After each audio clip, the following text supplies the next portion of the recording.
박연희 씨, 오늘부로 해고입니다. 차가운 목소리가 사무실을 가득 채웠습니다. 여자는 믿을 수 없다는 표정으로 서류를 내려다봤어요. 고객 폭행 신고서. 하지만 그녀는 단 한 번도 손님을 차별한 적이 없었습니다. 제가 뭘 잘못했나요? 대답은 없었어요.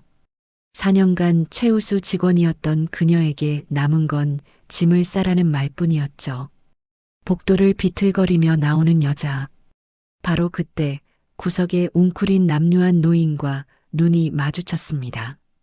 노인의 눈가에 눈물이 맺혀 있었어요. 왜 울고 있는 걸까요? 여자는 알지 못했습니다.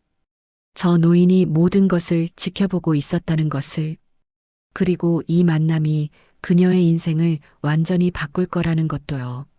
이 놀라운 반전의 이야기가 궁금하시다면 잠시만 구독 버튼을 눌러주세요. 평범해 보이는 사람들 속 숨겨진 진실을 매일 전해드립니다.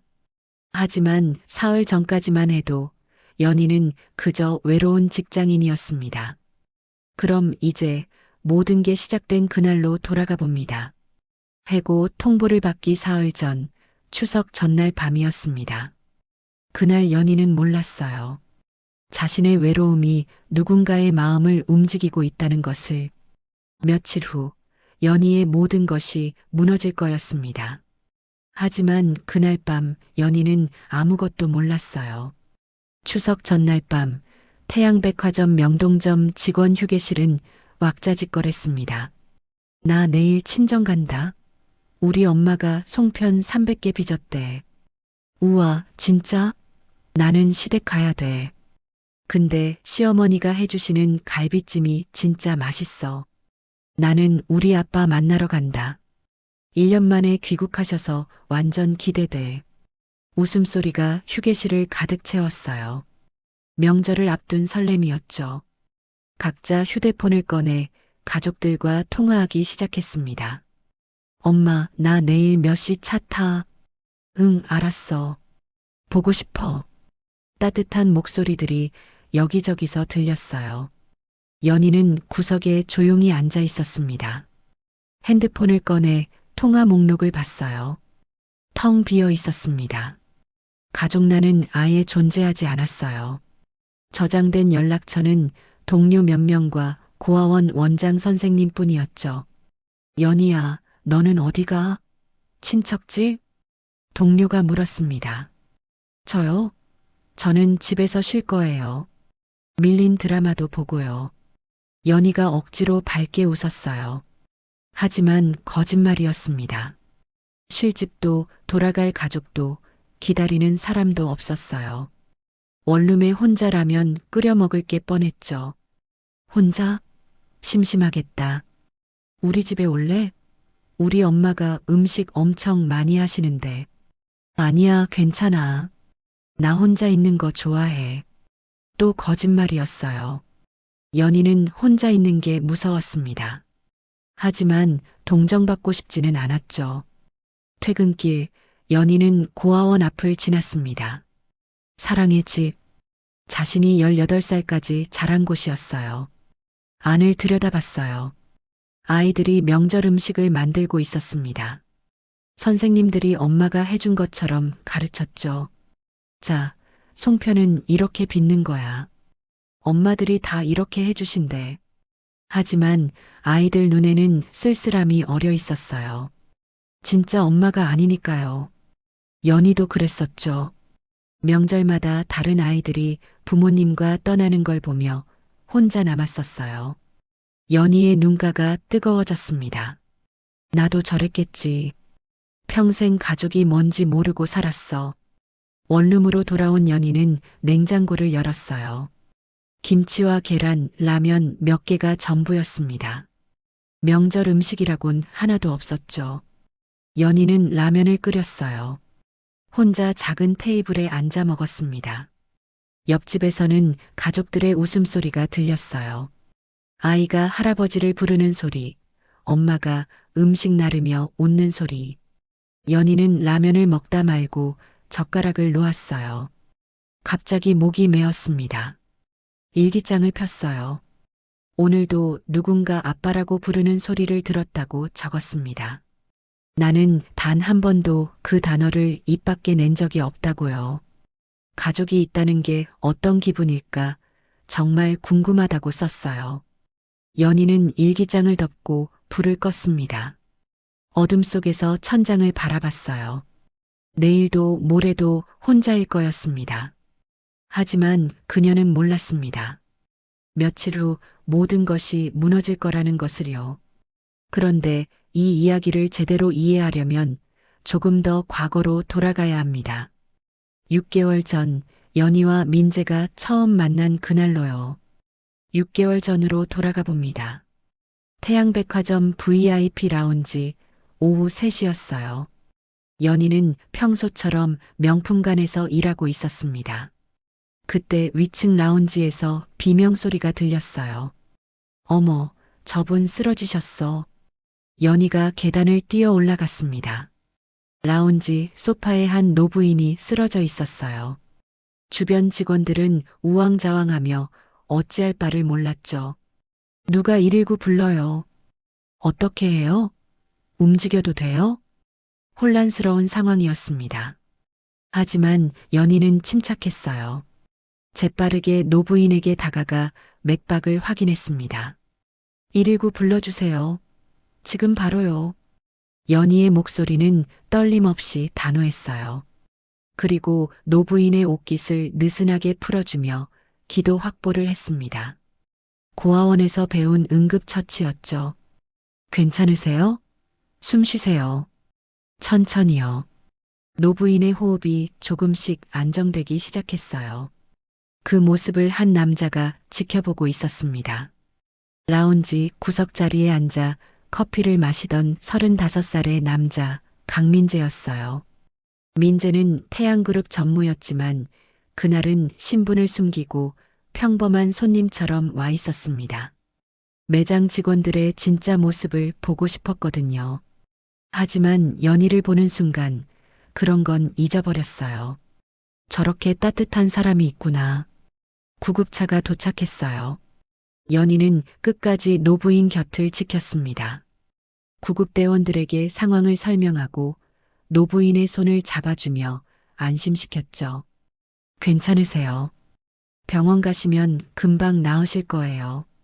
노부인이 연희의 손을 꼭 잡았습니다. 고맙소, 아가씨. 정말 고맙소. 그 후로 민재는 자주 백화점을 찾았어요. 일부러 명품관 근처를 배회하며 연희를 지켜봤습니다. 연희는 모든 손님에게 똑같이 친절했어요.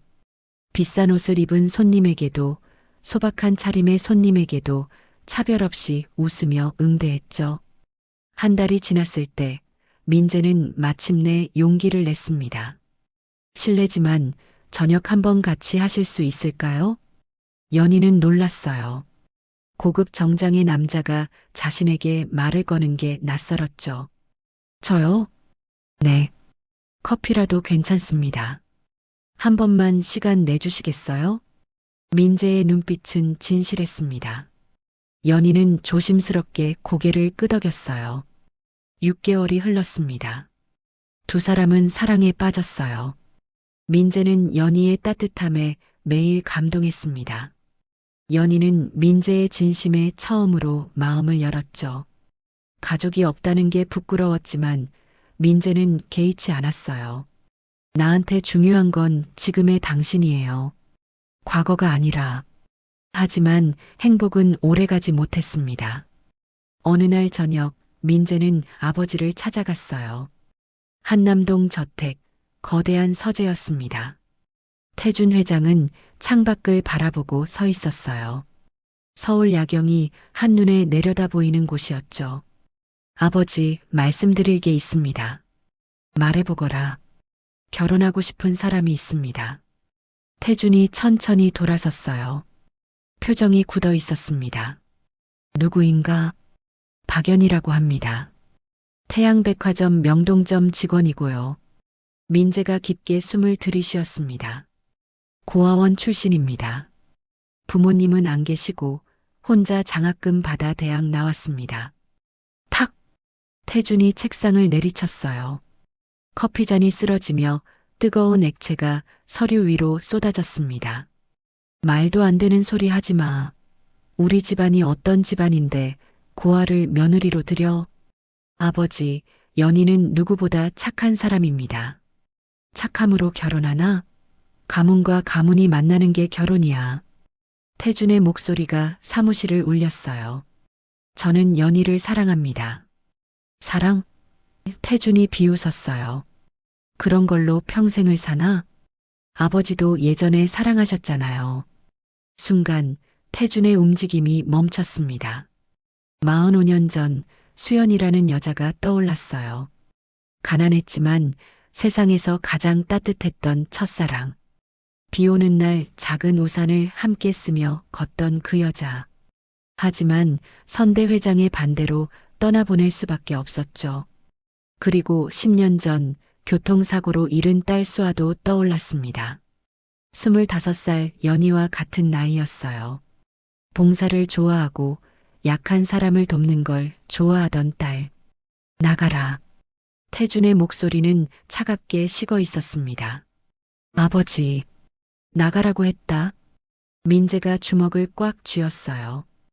하지만 돌아설 수밖에 없었습니다. 혼자 남은 태준은 창밖을 바라봤어요. 가슴 한쪽이 아팠습니다.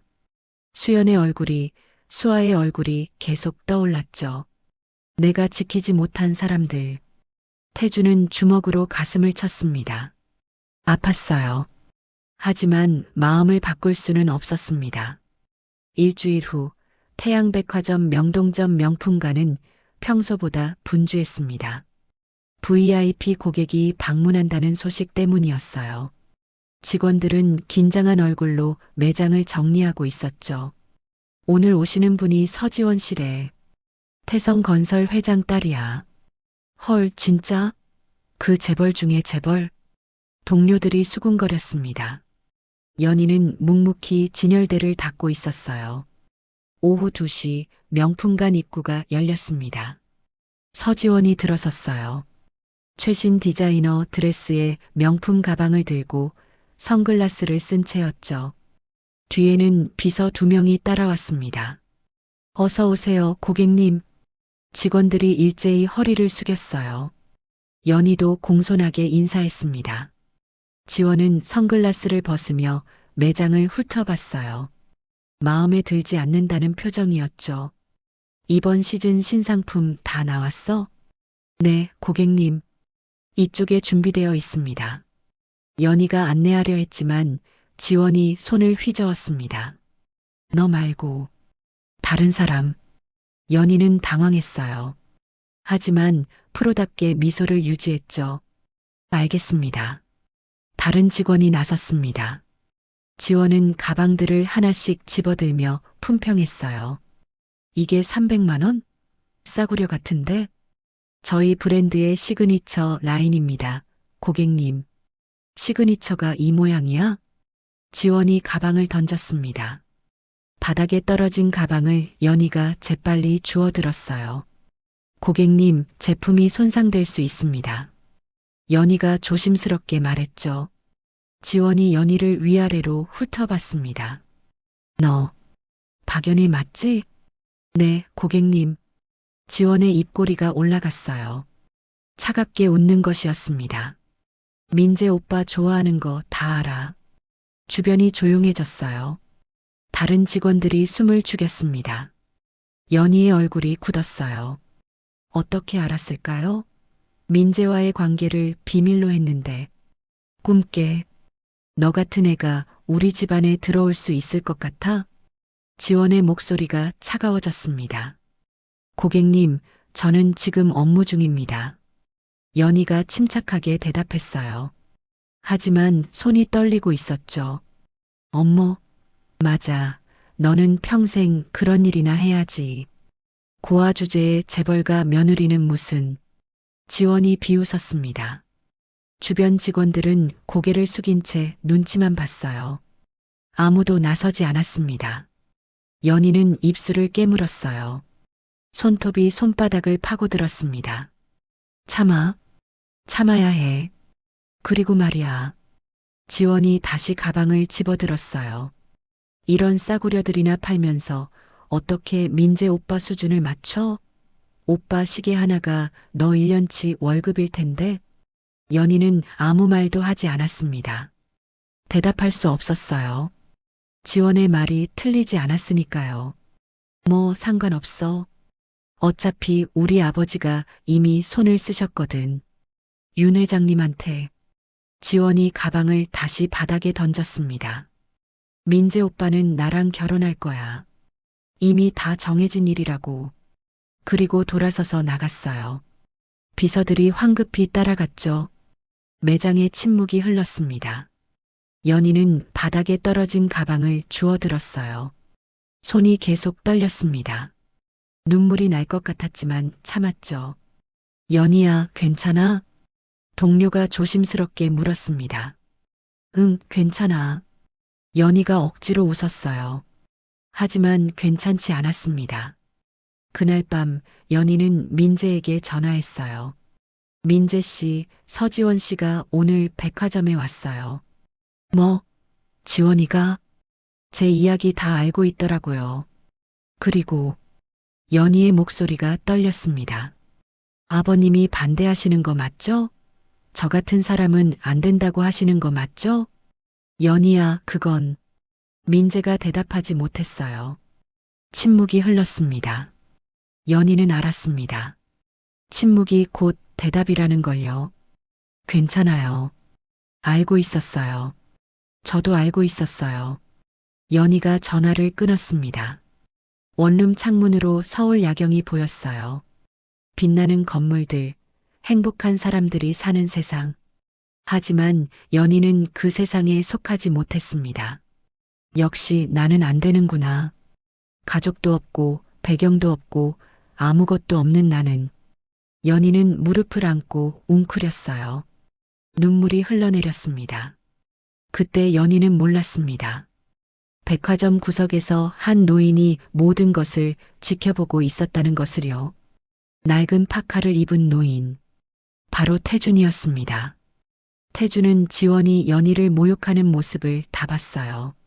연희가 참으며 가방을 주워 담는 모습도, 떨리는 손도, 억지로 짓는 미소도 모두 봤죠. 저 아이는 저렇게 당하면서도 태준의 가슴이 아팠습니다. 하지만 아직은 나설 때가 아니었어요. 더 지켜봐야 했습니다. 그날 밤 태준은 한남동 저택 드레스룸에 서 있었습니다. 평소 입던 고급 정장들이 빼곡하게 걸려 있었어요.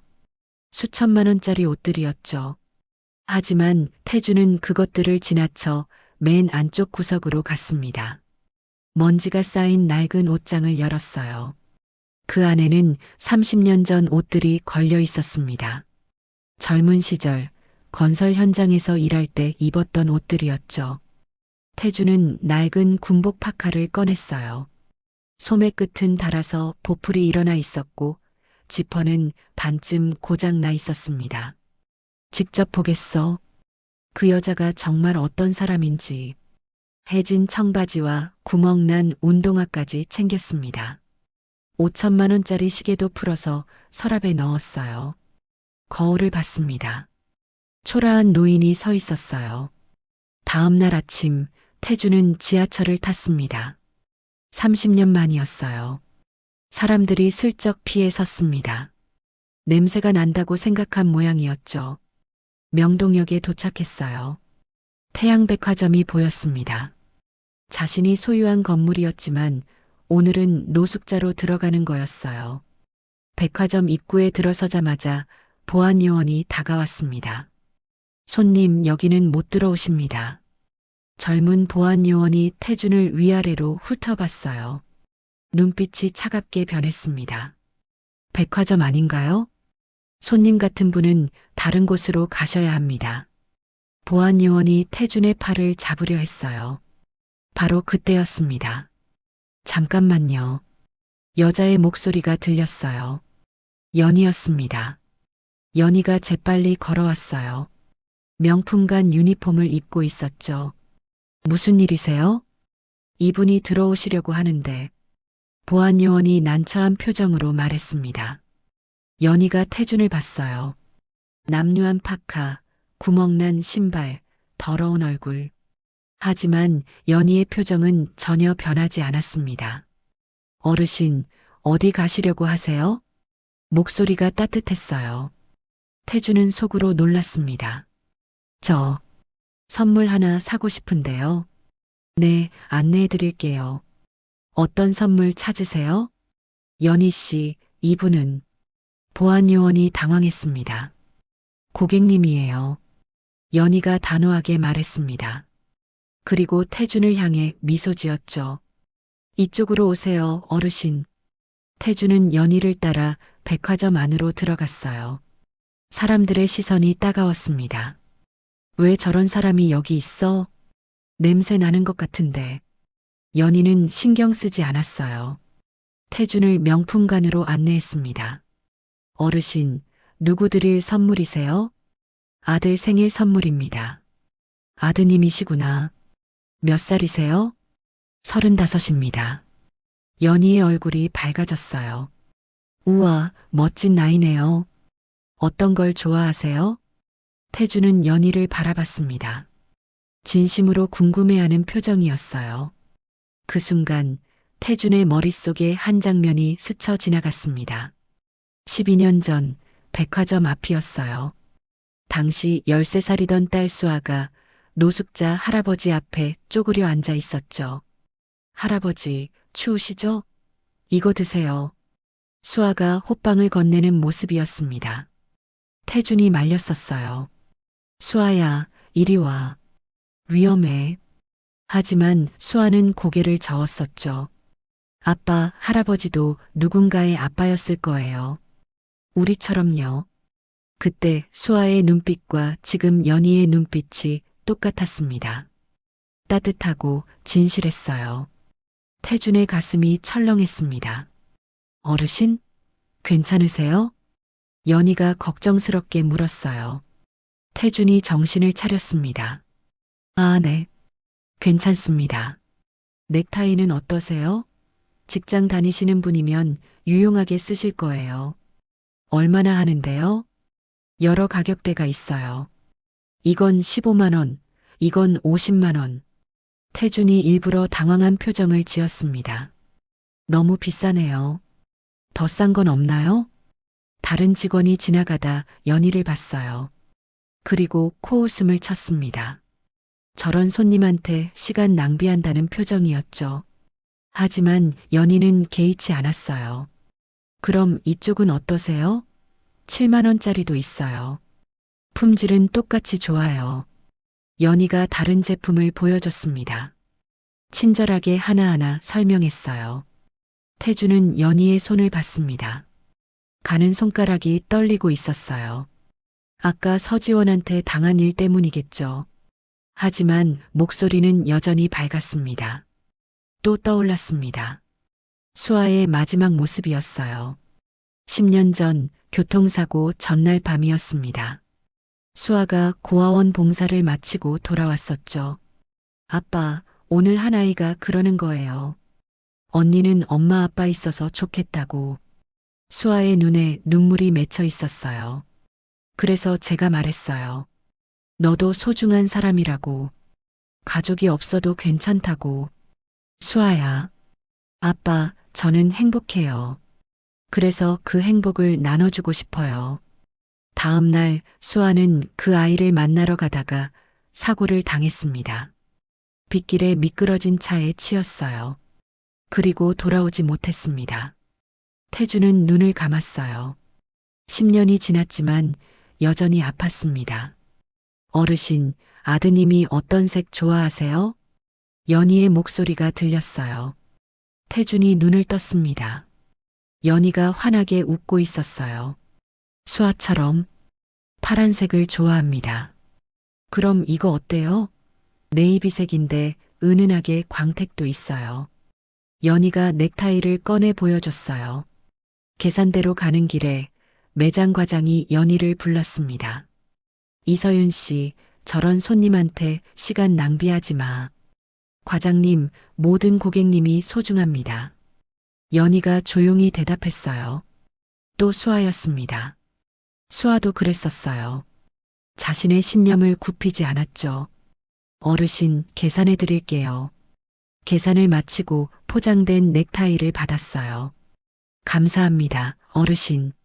아드님께 잘 전해주세요. 고맙습니다, 아가씨. 태준이 진심을 담아 말했습니다.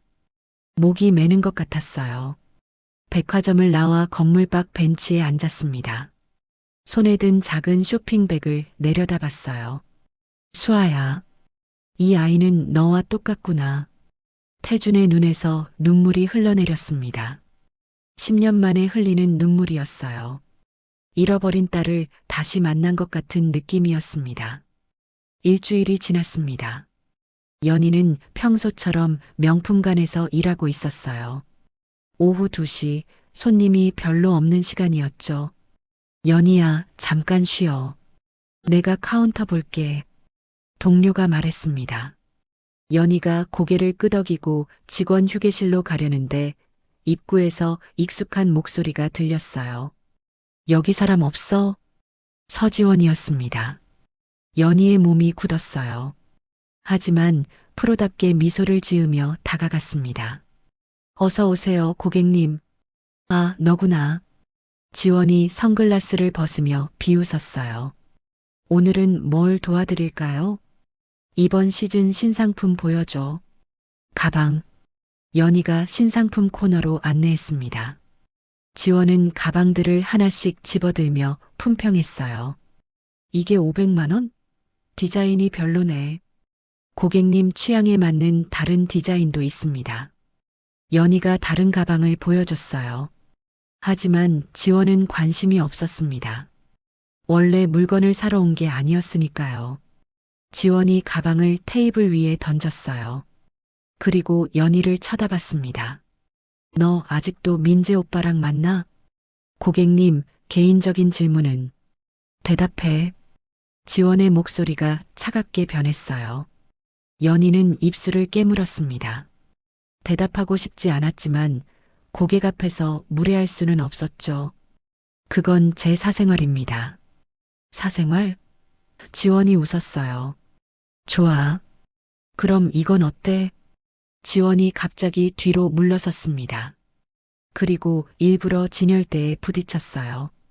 쾅! 진열대가 흔들리며 가방 몇 개가 바닥에 떨어졌습니다. 으악! 지원이 소리를 질렀어요. 주변 사람들이 놀라 쳐다봤습니다. 때렸어. 이 직원이 나를 밀쳤어. 고객님, 저는 연희가 당황해서 말했지만 지원은 계속 소리쳤습니다.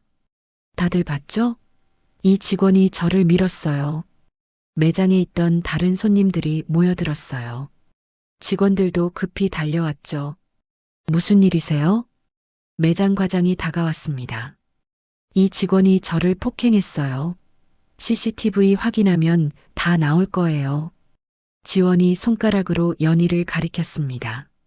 과장님, 저는 정말 안 했어요. 연희가 떨리는 목소리로 말했어요. 얼굴이 창백해졌습니다. 일단 사무실로 가시죠. 둘 다. 과장이 난처한 표정으로 말했어요. 사무실에서 CCTV를 확인했습니다. 하지만 이상했어요. 각도가 이상하게 찍혀 있었습니다.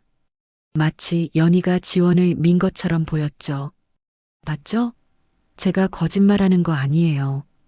지원이 팔짱을 끼고 말했습니다. 고객님, 이건 각도 때문에 그렇게 보이는 거예요. 저는 정말. 그럼 목격자는? 우리 비서도 봤어요. 지원이 옆에 서 있던 여자를 가리켰어요. 지원의 개인 비서였습니다. 네, 저도 봤습니다. 저 직원이 고객님을 밀었어요. 비서가 거짓말을 했어요. 연희는 믿을 수 없다는 표정이었습니다. 눈에 눈물이 맺혔어요.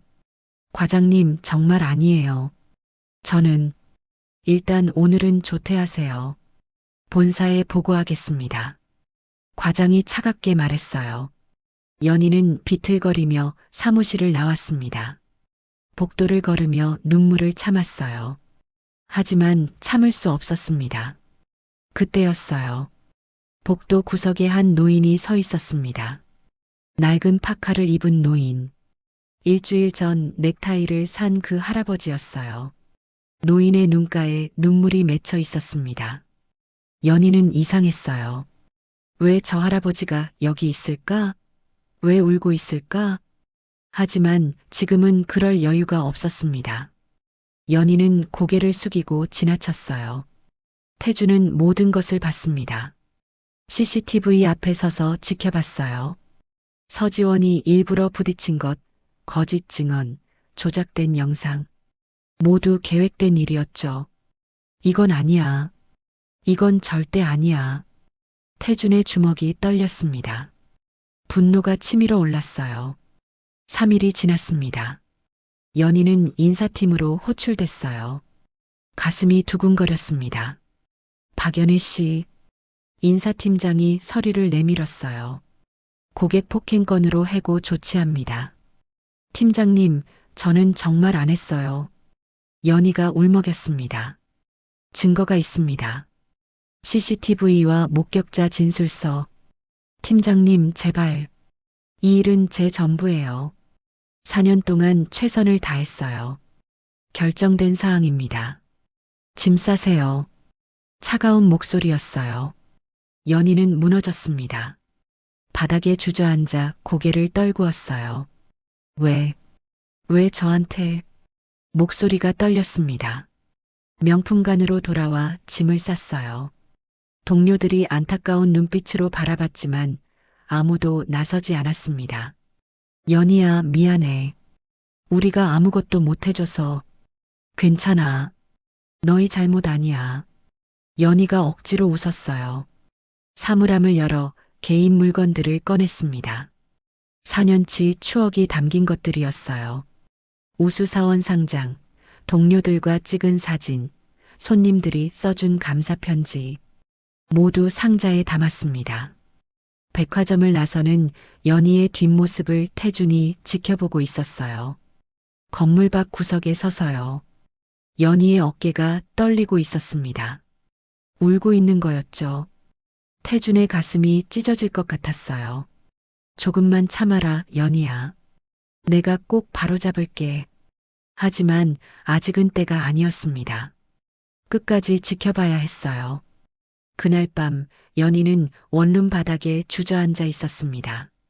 짐을 담은 상자가 방 한가운데 놓여 있었어요. 4년치 추억이 담긴 상자. 이제는 쓸모없는 과거가 되어버렸죠. 휴대폰이 울렸습니다. 민재였어요. 연희는 한참을 망설이다 전화를 받았습니다.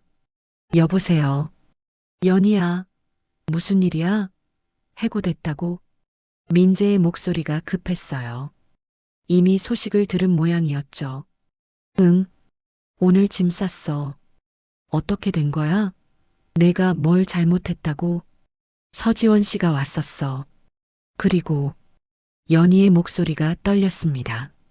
나를 밀었다고 거짓말했어. CCTV도 조작하고 거짓 증인도 세우고. 뭐라고? 민재의 목소리에 분노가 섞였어요. 지원이가 감히? 내가 당장 아버지한테 말씀드릴게. 복직시킬 수 있어. 민재 씨. 연희가 조용히 말했습니다. 안 돼요. 왜? 넌 잘못한 게 없잖아. 아버님이 반대하시는 거 맞죠? 침묵이 흘렀어요. 연희는 알았습니다. 민재가 대답하지 않는다는 것, 그것이 곧 대답이라는 거요. 서지원 씨 아버지랑 민재 씨 아버님이 손잡으신 거 맞죠? 우리 헤어뜨리려고. 연희야, 그건. 괜찮아요. 알고 있었어요. 연희가 눈물을 닦았습니다.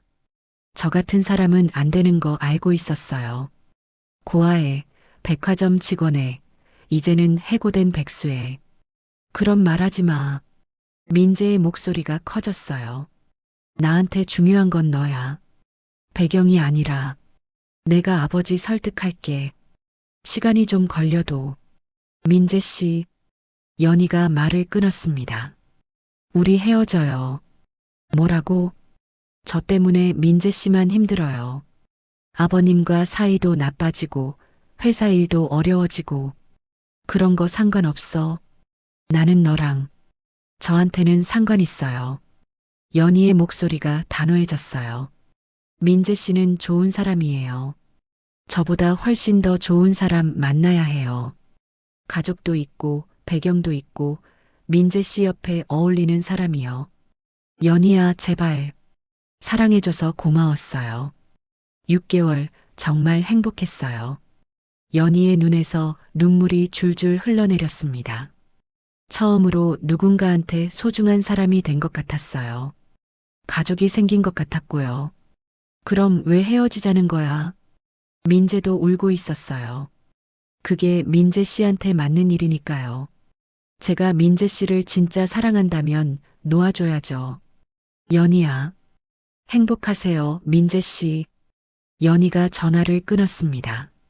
민재의 목소리가 끊어지는 순간 연희는 바닥에 쓰러졌어요. 소리내어 울었습니다. 울음소리가 좁은 원룸을 가득 채웠어요. 하지만 아무도 들어주지 않았습니다. 세상에 혼자였으니까요. 다음 날 아침 연희는 통장을 확인했습니다. 잔액 15만 원. 이번 달 월세가 50만 원이었어요.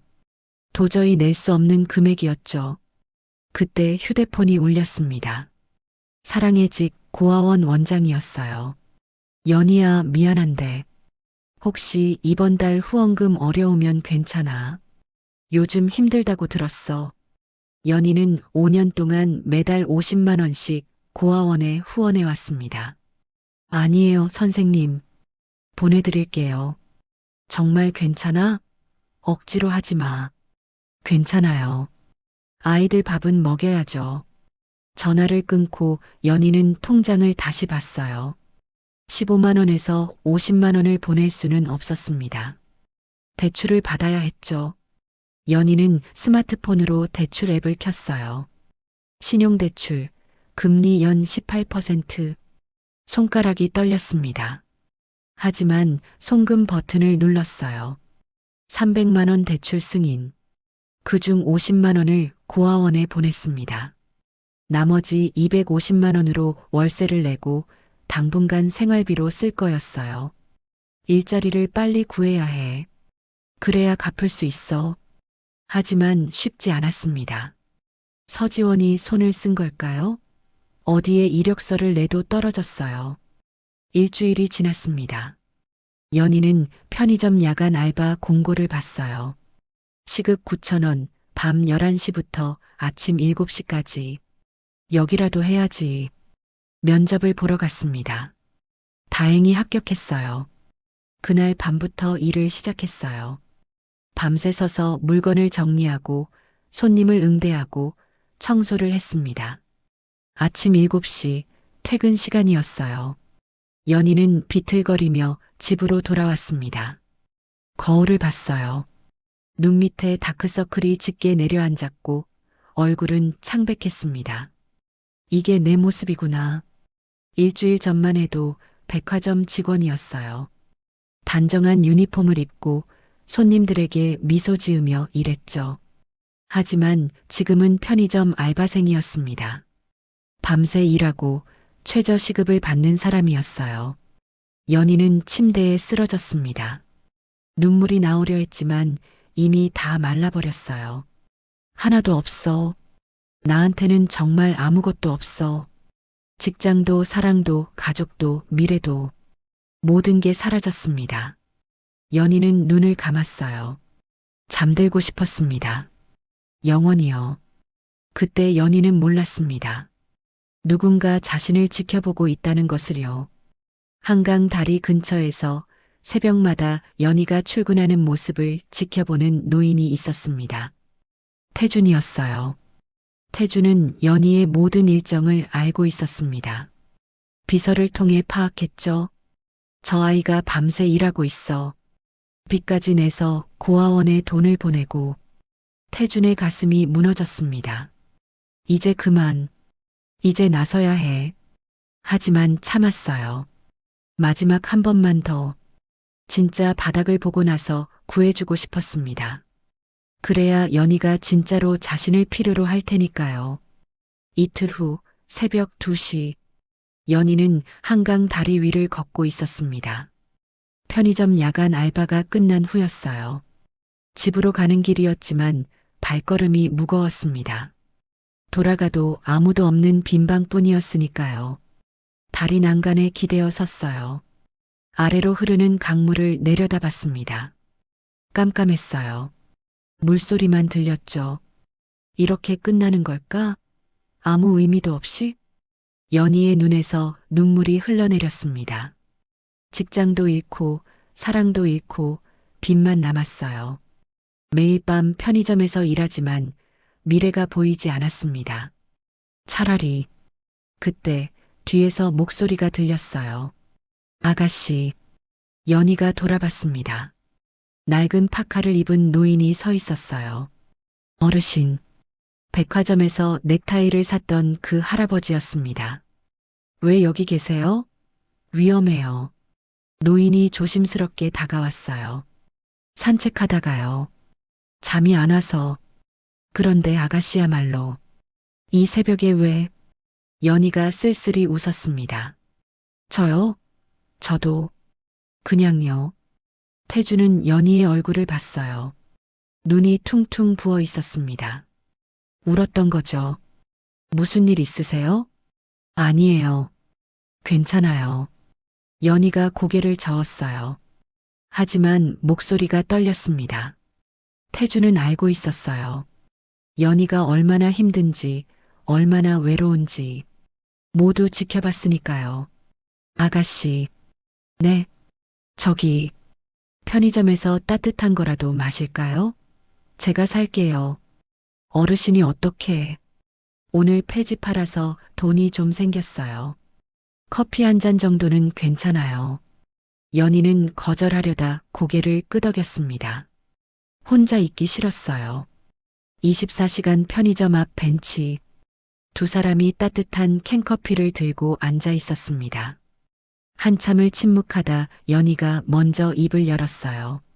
어르신 저 일주일 전에 직장에서 잘렸어요. 왜요? 아가씨는 그렇게 친절하던데. 누명을 썼어요. 제가 하지도 않은 일로. 연희의 목소리가 떨렸습니다. 그리고 사랑하던 사람과도 헤어졌어요. 제 때문에 그 사람이 힘들어할까봐. 태준의 가슴이 찢어지는 것 같았어요. 이제 아무것도 없어요. 직장도 사랑도 가족도. 연희가 고개를 떨궜습니다. 원래부터 없었지만 그래도 뭔가 있다고 착각하고 살았는데 이제는 정말 아무것도 없어요. 아가씨. 어르신은 외로우세요?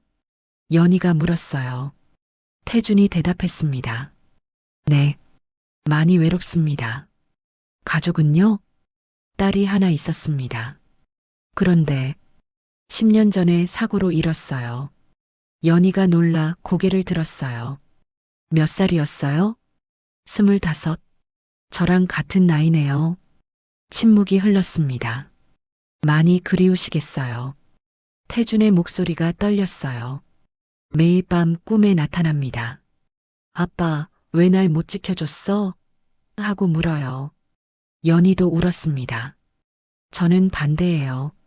한 번도 못 불러봤어요. 아빠라고. 두 사람이 마주 봤어요. 외로움이 외로움을 알아봤습니다. 어르신, 배고프시죠? 라면 드실래요? 연희가 일어났어요. 편의점 안으로 들어가 라면 2개를 샀습니다. 점원이 라면을 끓여줬어요. 두 사람은 작은 테이블에 마주 앉았습니다. 어르신, 왜 그렇게 착하세요? 저 같은 사람한테까지. 태준이 물었습니다. 착한 게 아니에요. 연희가 작게 웃었어요. 그냥, 저도 버림받았으니까요. 혼자라는 게 얼마나 무서운지 아니까요. 버림받았다고요? 네. 태어나자마자 고아원 앞에 버려졌대요. 누가 제 엄마 아빠인지도 몰라요. 연희가 라면을 먹다 말고 말했습니다. 그래서 결심했어요. 나만큼은 다른 사람한테 그러지 말자고. 혼자인 사람, 힘든 사람을 못 본 척하지 말자고. 태준의 눈에 눈물이 고였어요. 그래서 어르신도 도와드린 거예요. 백화점에서요. 다른 사람들은 쫓아내려 했지만 저는 그럴 수 없었어요. 왜요? 어르신도 누군가의 아버지셨잖아요. 누군가한테는 소중한 사람이셨을 거예요. 그 말에 태준의 눈물이 뚝 떨어졌습니다. 라면 국물에 떨어져 파문을 만들었어요. 어르신 우세요? 아니에요. 눈에 뭐가 들어가서. 태준이 서둘러 눈물을 닦았습니다. 새벽 5시 두 사람은 편의점 앞에서 헤어졌어요. 어르신, 어디서 주무세요? 지하철역 근처에 쉼터가 있어요. 거기 가면 돼요. 연희가 가방을 뒤적였습니다. 지갑을 꺼냈어요. 이거 받아주세요. 5만 원권 한 장이었습니다. 아가씨, 이건 너무. 제발이요. 따뜻한 곳에서 주무세요. 밥도 드시고요. 태준의 손이 떨렸어요. 자신은 7,500억 원을 가진 회장입니다. 하지만 이 5만 원이 그 어떤 돈보다 무겁게 느껴졌어요. 고맙습니다. 정말 고맙습니다. 아니에요. 제가 더 고마워요. 오늘 덕분에 혼자가 아니었어요. 연희가 고개를 숙여 인사했습니다. 그리고 걸어갔어요. 태주는 그 뒷모습을 오래 바라봤습니다. 손에 들린 5만 원을 봤어요. 구겨진 지폐였지만 세상에서 가장 소중한 돈 같았습니다. 연희야, 넌 정말. 태주는 5만 원을 가슴에 꼭 안았습니다. 비서에게 전화를 걸었어요. 연희 씨 계좌에 100만 원 넣어줘. 익명으로. 네, 회장님. 태주는 하늘을 올려다봤습니다. 수아야, 이 아이를 내가 보낸 거니? 별이 반짝였어요. 대답하는 것 같았습니다. 3일 후 태주는 다시 노숙자 차림으로 연희를 찾아갔습니다. 편의점 앞이었어요. 연희가 야간 근무를 마치고 나오는 시간이었죠. 아가씨. 연희가 돌아봤어요. 지친 얼굴이었지만 노인을 보자 미소를 지었습니다. 어르신, 안녕하세요. 힘들어 보이네요. 괜찮아요. 일하는 거 재미있어요. 거짓말이었어요. 연희의 눈 밑 다크서클이 말해주고 있었죠. 태준이 조심스럽게 말했습니다. 그때 맡긴 돈 있잖아요. 50만 원만 찾아가려고요. 연희의 얼굴이 창백해졌어요. 어르신, 죄송한데. 왜요? 제가 잠깐 썼어요. 연희가 고개를 숙였습니다. 목소리가 떨렸어요. 고아원에 급한 일이 있어서 보일러가 고장 났는데 수리비가 300만 원이래서. 300만 원이요? 네. 겨울인데 아이들이 추워서 못 자겠다고. 그래서 제가. 연희의 눈에서 눈물이 떨어졌습니다. 정말 죄송해요. 다음 달에 꼭 갚을게요. 제가 아르바이트 하나 더 구했어요. 태준의 가슴이 무너졌어요. 아가씨, 정말 죄송해요. 괜찮아요. 고아원 아이들이 더 급하죠. 연희가 고개를 들었어요. 믿을 수 없다는 표정이었죠. 대신 조건이 있어요. 너무 무리하지 마세요. 연희는 눈물을 터뜨렸습니다. 고맙습니다. 태준이 조용히 연희의 등을 토닥였어요. 그때 물었습니다. 아가씨, 실례지만 생일이 언제세요? 네. 갑자기 왜요? 그냥 궁금해서요. 연희가 눈물을 닦으며 대답했어요. 3월 15일이요. 태준의 손이 멈췄습니다. 3월 15일. 수아와 같은 날이야. 가슴이 쿵 하고 내려앉았어요. 어르신, 괜찮으세요? 아, 네. 괜찮습니다. 태주는 애써 침착함을 유지했습니다. 그날 오후 태주는 회사로 돌아왔습니다. 비서를 불렀어요. 박연희 씨 신상 정보 자세히 조사해. 네, 회장님. 어떤 부분을요? 모든 것, 생년월일, 혈액형, 버릇, 좋아하는 것들, 다. 비서가 이틀 후 보고서를 가져왔습니다. 태준이 서류를 펼쳤어요. 한 줄 한 줄 읽어 내려가는데 손이 떨리기 시작했습니다. 생년월일 2000년 3월 15일 수아와 동일. 혈액형 AB형 수아와 동일. 좋아하는 음식 떡볶이 수아와 동일. 버릇 긴장하면 귓볼을 만짐 수아와 동일. 말버릇 괜찮아요 수아와 동일. 태준의 눈에서 눈물이 흘러내렸어요. 이럴 수가, 이렇게 똑같을 수가. 비서가 조심스럽게 말했습니다. 회장님 혹시 DNA 검사해. 네. 수아 유품에서 DNA 채취할 수 있지? 연희 씨 것과 대조해봐. 태준의 목소리가 떨렸어요. 혹시, 정말 혹시 수아가 살아있는 건 아닐까? 회장님, 하지만 10년 전 사고 현장에서 알아, 알아. 하지만 이렇게 똑같을 수는 없어. 생일도 혈액형도 습관도 다. 태준이 책상에 주저앉았습니다. 제발, 제발 내 딸이길. 일주일이 지났습니다. 비서가 봉투를 들고 들어왔어요. 표정이 어두웠습니다. 회장님, 결과 나왔습니다. 태준이 떨리는 손으로 봉투를 받았어요. 천천히 뜯었습니다. 서류를 펼쳤습니다. 혈연관계 확률 0%. 태준의 손에서 서류가 떨어졌어요. 그렇구나. 한참을 멍하니 앉아 있었습니다. 비서가 조심스럽게 물었습니다. 회장님, 괜찮으십니까? 태준이 고개를 들었어요. 눈물이 흘러내리고 있었지만 이상하게 미소 짓고 있었습니다. 괜찮아. 네. 비록 피는 안 섞였지만. 태준이 서류를 주워 들었어요. 이건 우연이 아니야.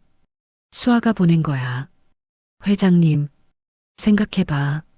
세상에 이렇게 똑같은 사람이 있을 수 있나? 생일도 성격도 습관도 다 똑같아. 태준이 창밖을 봤습니다. 수아가 하늘에서 보낸 거야. 아빠, 이 아이를 지켜줘라고. 비서가 조용히 말했습니다. 연희 씨가 고아원에 300만 원 보낸 건 보고 드렸죠? 알아. 신용대출 받아서요. 금리 연 18%로. 그것도 알아. 비서가 다음 서류를 내밀었습니다. 그리고 회장님이 맡겼던 100만 원, 어제 새벽에 다시 입금했습니다. 편의점 야간 알바 급여로요. 밤새 일해서. 네.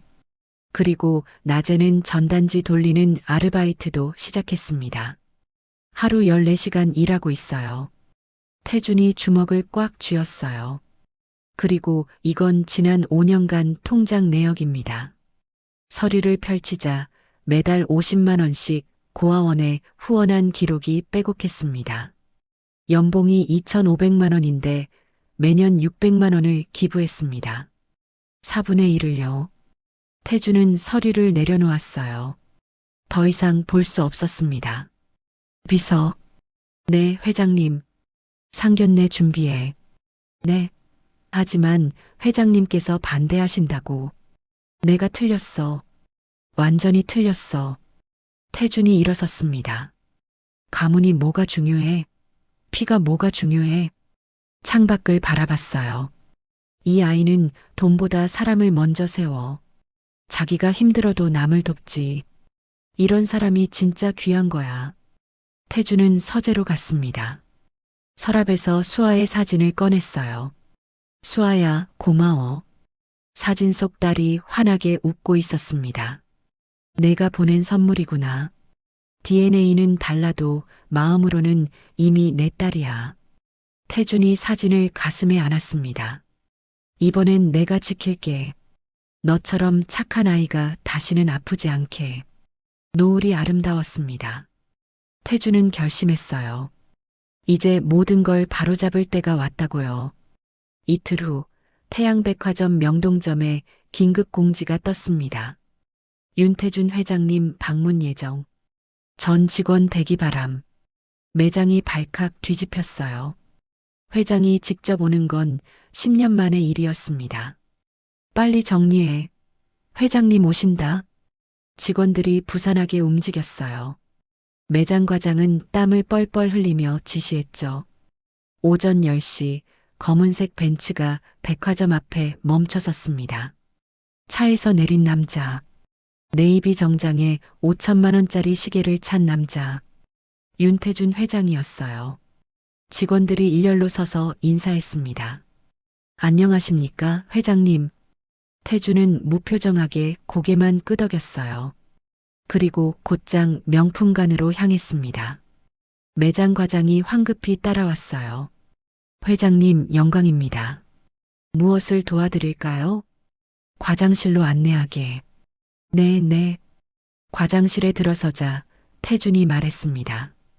일주일 전 서지원 고객 클레임 건 보고받았나? 과장의 얼굴이 굳었어요. 아, 그건 이미 처리됐습니다. 해당 직원 해고 조치했고요. 어떤 직원인가? 박연이라는 직원입니다. 고객을 폭행해서 증거는 CCTV와 목격자 진술이 있습니다. 태준이 냉정하게 말했습니다. 원본 CCTV 가져오게. 지금 당장. 네. 하지만 이미 확인했는데. 원본이라고 했네. 태준의 목소리가 한 톤 낮아졌어요. 과장은 등에서 식은땀이 흘렀습니다. 10분 후 IT팀이 원본 파일을 가져왔어요. 회의실 스크린에 영상이 재생됐습니다. 화면에는 명확하게 보였어요. 서지원이 일부러 뒤로 물러서며 진열대에 부딪히는 장면.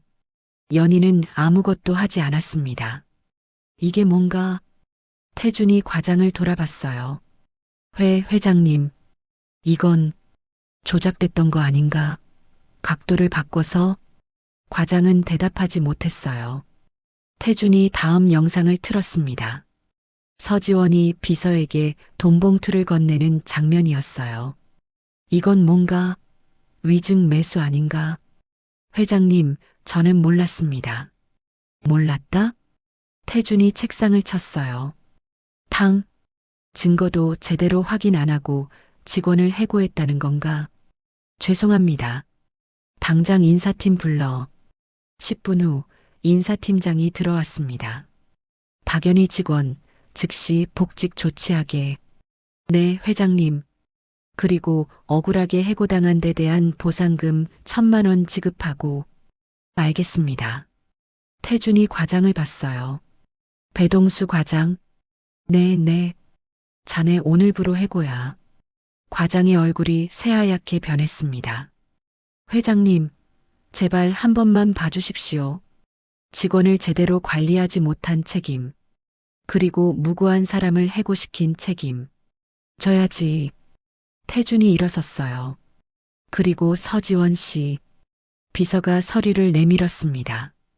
우리 백화점 연구 출입 금지, 그리고 허위사실 유포와 위증교사로 민사소송 제기하겠네. 회장님, 서지원 씨 아버지가 태성건설 회장이신데.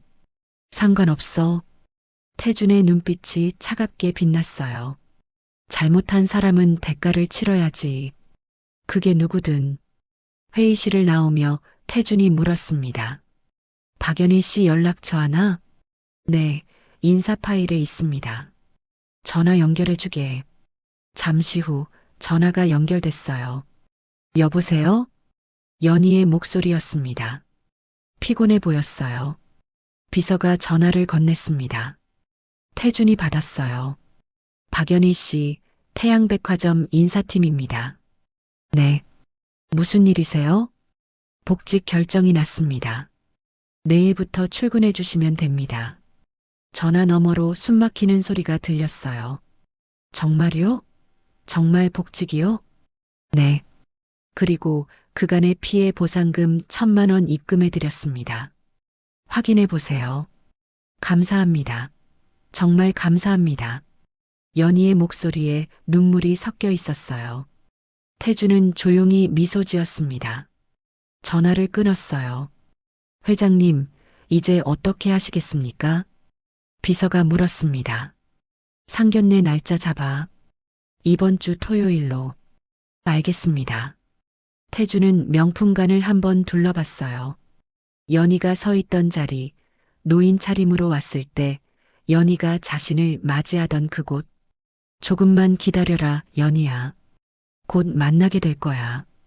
그날 오후 연희는 통장을 확인했어요. 입금 1,000만 원. 믿을 수 없었습니다. 손을 떨며 복직 통보 문자를 다시 읽었어요. 정말이야. 정말 복직이야. 연희는 그 자리에 주저앉아 울었습니다. 기쁨의 눈물이었어요. 하지만 여전히 의문이었습니다. 어떻게 갑자기 이런 일이? 누가 도와준 걸까? 연희는 몰랐어요. 그 노인이, 넥타이를 사간 그 할아버지가, 편의점에서 라면을 나눠 먹던 그분이 누구인지 며칠 후면 알게 될 거였습니다. 그리고 그때 연희의 인생은 완전히 바뀔 거예요. 토요일 저녁 6시 서울 한남동의 고급 레스토랑. 민재가 연희를 데려왔어요. 연희는 베이지색 원피스를 입고 있었습니다. 긴장한 얼굴이었죠. 민재 씨, 정말 괜찮을까요? 아버님이 저를. 괜찮아. 아버지가 꼭 만나고 싶어 하셔. 갑자기 복직도 되고 보상금도 받고 너무 이상해요. 혹시 민재 씨가 부탁하신 거 아니에요? 아니야. 나도 놀랐어. 민재가 연희의 손을 잡았습니다. 그냥 믿어. 오늘 다 알게 될 거야. 프라이빗룸 문이 열렸어요. 넓은 방 안 창가에 한 남자가 서 있었습니다. 고급 정장을 입은 60대 후반의 남자. 천천히 돌아섰어요. 연희는 그 순간 숨이 멎는 것 같았습니다. 어르신? 믿을 수 없었어요. 백화점에서 넥타이를 샀던 노인. 편의점에서 라면을 나눠 먹던 그 할아버지. 한강 다리에서 만났던 그 사람. 하지만 지금은 완전히 달랐습니다. 초라한 파카 대신 맞춤 정장, 구부정한 자세 대신 꿋꿋한 어깨. 안녕하세요, 연희 씨. 태준이 부드럽게 미소 지었어요. 아니, 이제 딸이라고 불러도 될까요? 연희의 다리에 힘이 풀렸습니다. 의자를 잡고 겨우 섰어요. 그럼 노숙자는 변장이었습니다. 민재가 옆에서 설명했어요. 우리 아버지야, 연희야. 윤태준 회장. 연희는 믿을 수 없다는 표정이었어요. 입술이 파르르 떨렸습니다. 태준이 다가왔어요. 앉으세요. 천천히 설명해 드릴게요. 세 사람이 테이블에 앉았습니다. 태준이 입을 열었어요. 당신을 3번 만났습니다. 모두 노숙자 차림으로요. 왜 그러셨어요? 시험했습니다. 태준의 목소리가 낮아졌어요. 민재가 당신과 결혼하고 싶다고 했을 때 나는 반대했어요. 고아 출신이라고, 배경이 없다고. 연희의 눈에 눈물이 맺혔습니다. 하지만 직접 보고 싶었어요. 당신이 정말 어떤 사람인지. 태준이 테이블 위에 작은 영수증을 올려놓았어요. 넥타이 구매 영수증이었습니다. 첫 번째, 백화점에서. 당신은 초라한 노인을 차별하지 않았어요. 다른 직원들이 쫓아내려 할 때도요. 연희가 영수증을 봤어요. 손이 떨렸습니다. 두 번째, 편의점에서. 당신은 외로운 노인과 라면을 나눠 먹으며 위로해줬어요. 자신도 힘든데도요. 태준의 목소리가 떨렸어요. 세 번째, 돈을 맡겼을 때. 당신은 남의 돈까지 써가며 고아원 아이들을 도왔어요. 그리고 밤새 일해서 갚았죠. 연희는 그저 눈물만 흘렀습니다. 당신은 한 번도 변하지 않았어요. 어떤 상황에서도 착했고 따뜻했고 원칙을 지켰어요. 태준이 자리에서 일어났어요. 그리고 연희 앞에 무릎을 꿇었습니다. 회장님, 연희가 놀라 일어서려 했지만 태준이 손을 내저었어요. 용서해 주세요. 당신을 의심했던 것 배경이 없다고 무시했던 것. 태준의 눈에서 눈물이 흘러내렸어요. 나는 10년 전에 딸을 잃었습니다. 수아라는 이름에 당신과 똑같은 나이의 딸을요. 회장님, 수아도 당신처럼 착했어요. 고아원 봉사하고 어려운 사람 돕고 항상 웃었죠. 당신과 생일도 같고 습관도 같았어요. 태준이 주머니에서 서류를 꺼냈어요. DNA 검사했습니다. 혹시나 했어요. 하지만 서류를 펼쳤어요. 연희가 봤습니다. 혈연관계 확률 0%. 우리는 피 한 방울 섞이지 않았어요. 침묵이 흘렀습니다. 하지만 상관없어요. 태준이 일어나 연희를 꼭 안았어요. 당신은 내가 지키지 못한 딸입니다. 수아가 하늘에서 보낸 선물이에요. 연희는 참았던 모든 울음을 터뜨렸습니다. 아버지, 아버지. 평생 한 번도 못 불러본 그 단어. 목이 메어서 제대로 나오지도 않았어요. 아빠, 태준도 울었습니다. 그래, 딸. 우리 딸. 이제 혼자가 아니야. 민재도 두 사람을 안았어요. 연희야, 이제 우리 가족이야. 세 사람은 한참을 그렇게 안고 울었습니다. 태준이 연희를 놓고 얼굴을 마주 봤어요. 평생 아버지 없이 살았죠? 이제 내가 있어요. 내가 당신 아버지 할게요. 아버지. 연희가 다시 태준을 안았습니다. 태준은 연희의 등을 토닥이며 말했어요. 당신이 가르쳐 줬어요. 진짜 가치가 뭔지. 돈이 아니라 사람이라는 걸. 피가 아니라 마음이라는 걸. 테이블 한쪽에 수아의 사진이 놓여 있었어요. 연희가 사진을 봤습니다. 언니, 예쁘시다. 응, 너처럼. 태준이 미소 지었어요. 수아가 말하고 있어. 연희야, 우리 아빠 잘 부탁해라고. 세 사람이 웃었습니다. 눈물을 흘리면서요. 창밖으로 따뜻한 봄바람이 불었어요. 죽은 딸 수아도 첫사랑 수연도 하늘에서 미소 짓고 있을 것 같았습니다. 외로웠던 두 사람이 서로를 구했어요. 피는 섞이지 않았지만 진짜 가족이 되었습니다. 아버지를 잃은 딸과 딸을 잃은 아버지가 마침내 서로를 찾았습니다.